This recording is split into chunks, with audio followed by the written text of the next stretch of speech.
Apakah mutlak kita tidak boleh memakan masakan orang musyrik walau masakan yang tidak disembelih, misalnya masakan seperti mie goreng? Mohon pencerahannya Ustaz. Memakan masakan selain ahli kitab Yahudi Nasrani nggak dibolehkan.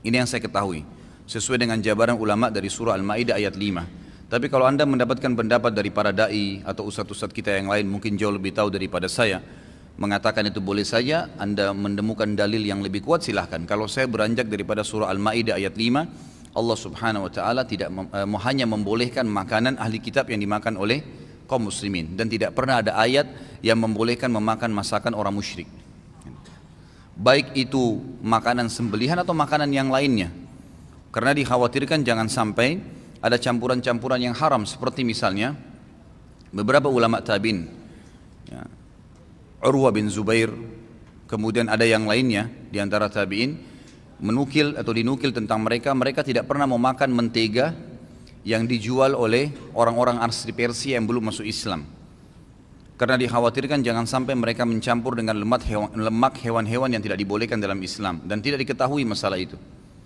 Permasalahannya kalau masuk ke dalam tubuh kita sesuatu yang haram, tahu atau tidak tahu ada konsekuensinya, kan gitu. Tahu atau tidak tahu ada konsekuensinya. Tidak tahu lalu kita makan daging babi misalnya atau lemak babi atau sesuatu yang haram, tidak tahu, tetap kata ulama rentetan tidak diterimanya doa berlaku. Tapi Allah SWT akan memberikan kepada dia sinyal agar dia mengetahuinya. Tapi apakah dia dihukum oleh Allah SWT berdosa ke dia? Maka kalau tidak tahu tidak berdosa, tapi rentetan efek daripada itu ada. Kita minum racun haram, kita nggak tahu kalau itu racun, minum, berdosakah? Nggak berdosa. Kenapa? Karena kita tidak tahu kalau itu racun. Tapi pertanyaannya, apakah berefek pada kesehatan kita? Tentu saja.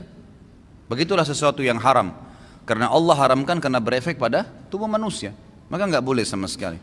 Dan jadi pertanyaan sekarang, seperti Indonesia ini wilayah yang sangat luas, mayoritas penduduknya muslim, kenapa harus makan orang non muslim, makanan orang non muslim? Lebih baik dijauhi. Dan masih banyak orang Islam, subhanallah, membeli makanan orang Islam berarti membeli makanan saudara kita muslim, memberikan manfaat. Paling tidak kalau uangnya nggak dipakai bangun masjid misalnya, maka mustahil dia pakai untuk bangun tempat ibadah orang non muslim kalau dia muslim, ya. Tapi kalau dia orang non muslim, wajar saja dia pakai bela agamanya, gitu kan. Jadi harusnya kita berpikir ke situ.